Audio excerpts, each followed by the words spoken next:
اس لیے ہر آن ہر گھڑی اللہ کی ذات عالی کا استحضار ہو، اللہ کی محبت دلوں کے اندر بسانا، موت کی گھاٹی ہر وقت ہمارے سامنے ہو، وہ قبر کی زندگی ہر وقت ہمارے سامنے ہو جو روزانہ 70 مرتبہ یہ آواز لگاتی ہے، جی میں تنہائی کا گھر ہوں، کیڑے مکوڑے اور وحشت کا گھر ہوں، آنے والے میرے پاس آنا تو تیاری کر کے آنا، اگر تیاری کر کے آئے گا تو قبر جنت کا باغ بنے گی، اگر بغیر تیاری کے چلے گئے تو جہنم کا گڑھا ہے۔ اس لیے ہر وقت موت ہر وقت ہمارے سامنے ہو، روزانہ موت کے تذکرے ہم کریں۔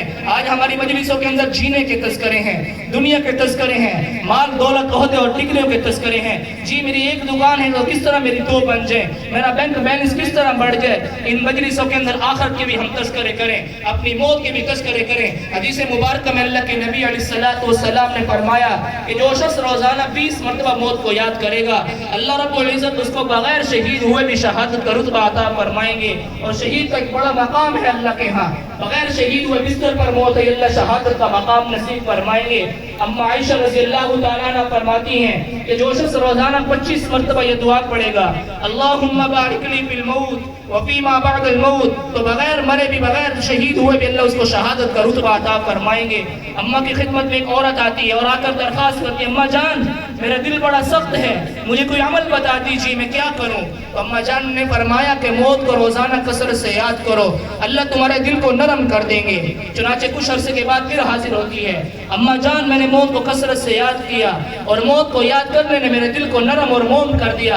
آج ہم بھی اپنی موت کو کثرت سے یاد کریں، اللہ ہمارے دلوں کو نرم کر دیں گے، اللہ کی محبت دلوں کے اندر اترے گی، دنیا کی محبت دلوں سے نکل جائے گی۔ اللہ کے نبی علیہ السلام ایک مجلس میں تشریف لائے اور دیکھا صحابہ کرام مسکرا کر کھل کر ہنس رہے ہیں، اور اللہ کے نبی نے فرمایا کہ لذتوں کو توڑ دینے والی چیز کو کثرت سے یاد کرو۔ صحابہ کرام رضوان اللہ علیہ مجمعین نے عرض کیا، یا رسول اللہ صلی اللہ علیہ وسلم بتائیے کہ لذتوں کو توڑ دینے والی چیز کیا ہے؟ تو اللہ کے نبی نے فرمایا کہ وہ موت کو کثرت سے یاد کرو۔ اگر تم موت کو کثرت سے یاد کرو گے تو جو حالت میں دیکھ رہا ہوں وہ تمہیں پیدا نہ ہو، یہ موت کو کثرت سے یاد کرنا تمہارے دل کو نرم کر دے گا اور دنیا سے بے رغبتی پیدا کرے گا اور آخرت کی محبت دلوں میں بسائے گا، اللہ کی محبت دلوں کے اندر لے کر آئے گا۔ اس لیے دوستو ہم موت کو کثرت سے یاد کریں، زندگی کو اپنی قیمتی بنائیں، اپنی جوانی کو ہم قیمتی بنائیں، یہ جوانی گناہوں سے بچ کر زندگی گزاریں، اللہ کے سامنے توبہ کریں پچھلی ساری زندگی سے۔ حدیث مبارکہ میں اللہ کے نبی علیہ السلام نے فرمایا، اللہ رب العزت فرماتے ہیں، یا ابن آدم لو بلغت ذنوبک عنان السماء، آدم کے بیٹے اتنے گناہ کر کے لیا کہ پورے شجاع آباد کی دھرتی کو بھر دے، پاکستان کی دھرتی کو بھرنا شروع کر، پوری دنیا کی زمین گناہوں سے بھر دے اور اوپر تہ لگانا شروع کر اور آسمان کی چھت تک لگا دے۔ رب کعبہ کی قسم کہ آدم علیہ السلام سے لے کر قیامت تک آنے والا انسان گناہ کرے، اتنے گناہ نہیں کر سکتے، لیکن اللہ کی رحمت دیکھیے، اللہ فرماتے کہ میرا ایک بندہ، یہ ایک بندی اتنے گناہ کرے، پوری روئے زمین کو بھرے اور تہ لگانا شروع کرے، آسمان کی چھت تک لگائے اور ایک دفعہ آ کر میرے سامنے مکھی کے سر کے برابر آنسو بہا دے، اللہ جی میں اپنے گناہوں سے توبہ کرتا ہوں۔ اللہ کی رحمت دیکھیے، اللہ فرماتے سارے گناہوں کو معاف کر دوں گا، گناہوں کو نیکیوں میں تبدیل کر دوں گا۔ جیسے ایک مکھی بیٹھی اڑا دی، کوئی پرواہ نہیں ہوگی، مجھے کوئی پرواہ نہیں، لوگ کہتے ہیں جو کہتے ہیں کہتے رہیں۔ آج لوگ باتیں کرتے ہیں بڑا سود خور ہے، بڑا زناکار ہے، بڑا شرابی اور حج کے لیے جا رہا ہے اور مسجد کا در اختیار کر لیا، کہاں اس کی توبہ قبول ہوگی؟ سو چوہے کھا کر بلی حج کو چلی، اور حج کو تو چلی نا، تو دوستو ہم توبہ تو کریں، اللہ کے سامنے گڑ گڑائیں، اللہ سارے گناہوں کو معاف کر دیں گے۔ ایک صحابی آتے اللہ کے نبی کی مجلس میں، حبیب رضی اللہ تعالیٰ عنہ، اور آ کر عرض کرنے لگے، یا رسول اللہ صلی اللہ علیہ وسلم مجھ سے گناہ ہو گیا، میں کیا کروں؟ اللہ کے نبی نے فرمایا تو پھر توبہ کرو۔ یا رسول اللہ میں نے توبہ کی ہے، پھر مجھ سے گناہ ہو گیا، دوبارہ گناہ ہو گیا۔ اللہ کے نبی نے فرمایا کہ دوبارہ توبہ کیجئے۔ پھر عرض کرنے لگے، یا رسول اللہ صلی اللہ علیہ وسلم میں نے دوسری بار توبہ کی، پھر تیسری بار مجھ سے گناہ ہو گیا، تو اللہ کے نبی نے فرمایا تم توبہ کرتے رہو یہاں تک کہ شیطان کو بھی حسرت میں ڈال دو، شیطان بھی کہے گا کیسا یہ آدمی ہے، اس سے گناہ کرتا ہوں، پھر توبہ کر لیتے ہیں، پھر توبہ کر لیتے ہیں، اپنے سر پر مٹی ڈالتے ہوئے خسارے میں واپس لوٹ جائے گا۔ آج ہم بھی اللہ کے سامنے گڑ گڑائیں، اللہ کے سامنے توبہ کریں، اس جوانی کو قیمتی بنائیں، اس زندگی کو اعمال والا بنائیں، اچھے اعمال زندگی کے اندر بسائیں، اچھے اعمال کے ساتھ بسانا، دل کے اندر اللہ کی محبت، اللہ کے نبی کا سچا عشق دلوں کے اندر بسائیں۔ دوستو اگر اللہ کی محبت ہوگی اور اللہ کے نبی کا سچا عشق دلوں کے اندر ہوگا تو موت بھی اللہ ایسی دے گے کہ فرشتے آسمانوں پہ چراغاں کر رہے ہوں گے۔ ساتھ بھی معاذ رضی اللہ تعالیٰ عنہ کا انتقال ہوتا ہے، اللہ کے نبی علیہ السلام تبوک میں ہیں تو جبرائیل اترتے ہیں، جبریل آسمانوں سے اترتے ہیں. اللہ کے نبی نے پوچھا جبریل یہ میں کیا دیکھ رہا ہوں؟ یہ سورج بڑی شعاؤں اور کرنوں کے ساتھ طلوع ہو رہا ہے. تو جبریل علیہ السلام نے آ کر عرض کیا یا رسول اللہ صلی اللہ علیہ وسلم آپ کے خادم معاویہ بن معاویہ لیثی انصاری رضی اللہ تعالیٰ عنہ کا انتقال ہوا. مدینہ منورہ کے اندر بستر پر مر رہے ہیں اور اللہ کے نبی غزوہ تبوک میں تشریف لے گئے ہیں اور اللہ کے نبی سے کہا گیا آپ کے خادم کا انتقال ہوا ہے. اچھا تو پھر سورج کیوں کتنی شعاؤں کے ساتھ طلوع ہو رہا ہے کہ 2 صفیں فرشتوں کے آسمان سے اتری ان کے جنازے کے لیے, اس لیے سورج بڑی رونقوں کے ساتھ طلوع ہوا ہے. اور پھر اللہ کے نبی سے عرض کیا یا رسول اللہ صلی اللہ علیہ وسلم جنازہ آپ نے پڑھانا ہے. اللہ کے نبی نے فرمایا میں تو تبوک میں ہوں اور وہ مدینہ منورہ میں کیسے جنازہ پڑھاؤں؟ وہ زمین کو اللہ کا حکم ہوا اور زمین سپڑ گئی اور اللہ کے نبی نے جنازہ پڑھایا. یہ بھی ایک موت ہوتی ہے. سعد بن معاذ رضی اللہ تعالیٰ عنہ کا انتقال ہوتا ہے اور فرشتے آسمان سے اترتے ہیں اور جبریل علیہ السلام فرشتے کے سردار بھی اتر رہے ہیں. یا رسول اللہ بتائیے آپ کے خادموں میں کس کا انتقال ہوا ہے؟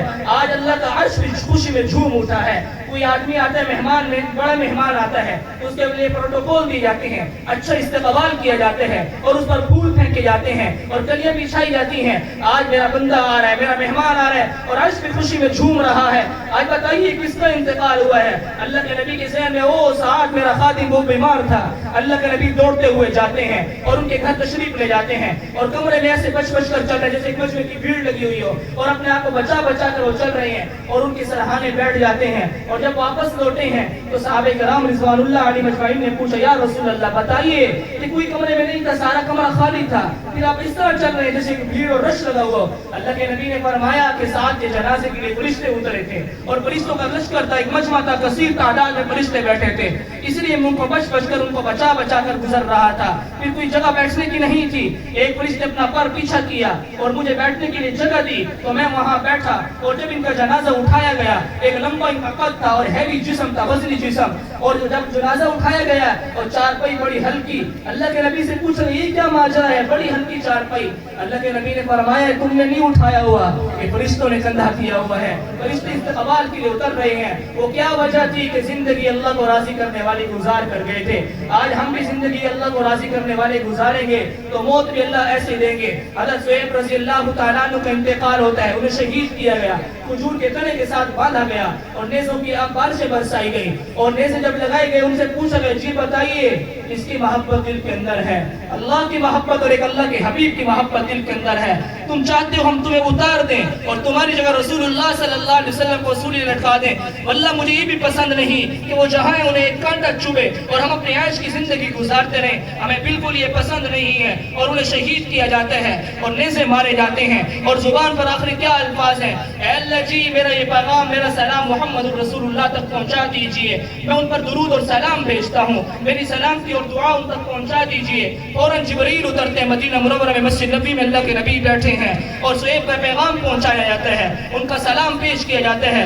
علیک السلام علیک السلام علیک السلام. اللہ کے نبی نے فرمایا اے خبیب تجھ پر بھی سلامتی ہو, تجھ پر بھی سلامتی ہو, تجھ پر بھی سلامتی ہو. یہ عشق اور مقام تھا, یہ اللہ کے نبی کا عشق ان کے دلوں میں تھا, اللہ کی محبت دل کے اندر تھی. جب ان کو شہید کیا گیا, ابو سفیان اس وقت تک ایمان نہیں لائے تھے, کیا کہنے لگے قبلے کی طرف سے ان کا چہرہ پھیر دو, ان کا چہرہ مشرق کی طرف کر دو. چنانچہ کیا کہنے لگے اینما تولوا فتم وجہ اللہ, کدھر کدھر میرا چہرہ پھیرو گے, ہر طرف اللہ ہی اللہ, دائیں دیکھو تو اللہ, بائیں دیکھو تو اللہ, آگے دیکھو تو اللہ, پیچھے دیکھو تو اللہ, اوپر دیکھو تو اللہ, نیچے دیکھو تو اللہ, آسمان کی بلندیوں میں دیکھو تو اللہ, پہاڑوں کی مضبوطیوں میں دیکھو تو اللہ, گرتی آبشاروں میں دیکھو تو اللہ, سورج کی کرنوں میں دیکھو تو اللہ, چاند کے چاندنے میں دیکھو تو اللہ کی قدرت پر دلالت کرے, تاروں کی جلملاہٹ میں دیکھو تو اللہ اللہ ہمیں نظر آئے, بھینس کے تھنوں سے نکلنے والے دودھ کے قطرے میں دیکھو تو اللہ اللہ ہمیں نظر آئے, بادل سے برسنے والے بارش کے قطرے میں دیکھو تو اللہ اللہ نظر آئے.